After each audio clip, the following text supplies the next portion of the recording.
Of course, FTX, we know, took a stake in SkyBridge. You had a lot of chats with Sam Bankman-Fried as well. FTX very recently said that they've managed to locate about $5 billion of cash and liquid assets. You said last year that you wanted to somehow repurchase your stake from FTX. Is there any progress in that pursuit? There is progress. We've had several conversations. Good morning. I don't think we're going to resolve that until probably the end of the first half of this year. It's just the natural process of going through the bankruptcy proceedings. But I think the good news is that, you know, we sold a piece of the business to FTX and Sam. The economic interest there is not really valuable because they were frankly trying to buy the whole company. So there's no minority protection there, and there's no dividends out to that 30% stake, a result of which I think it's valueless to other people besides the principals at SkyBridge. So we'll see. I think it'll resolve itself favorably. That's obviously good news for the creditors of FTX that they found some of that money. And hopefully there's more money to find. As we both know, in the Madoff situation, they were able to recover a lot more than they originally expected. But these things take a long time, unfortunately. So you're confident you'll be able to get that stake back eventually? I think so. You know, I'm not as confident about so many different things. Okay, 2022 was a miserable year for me in SkyBridge. So, you know, we've been humbled by life and markets. So I think so, but we'll have to see what happens. And you said previously, you know, you didn't believe there was any malice behind what happened with FTX. You avoided using the word fraud since those comments. We've had federal prosecutors come out and allege several counts of fraud. Well, I think it was important in the beginning.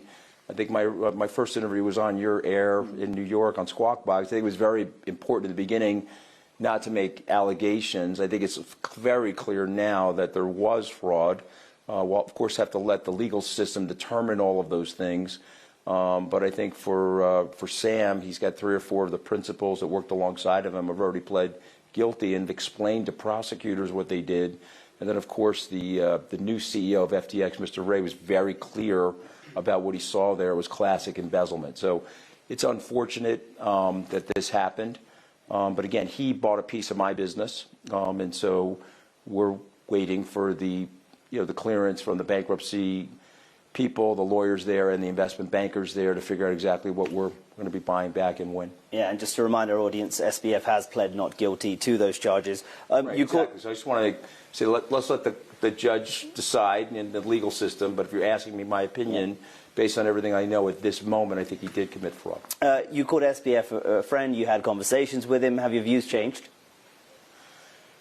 Well, I mean, you can be betrayed by a friend, right? I mean, you just remember from Dante, the 9th circle of hell is for those that betray their friends here on earth. So I do consider him a lost friend. I had a relationship with him. I would never have sold 30% of my business to him if I didn't have a close relationship to him. And I was bringing him to meet some of my clients that, frankly, I had relationships with for 30 years, longer than Sam has been alive on the planet. So I'm not one of these people to revise history.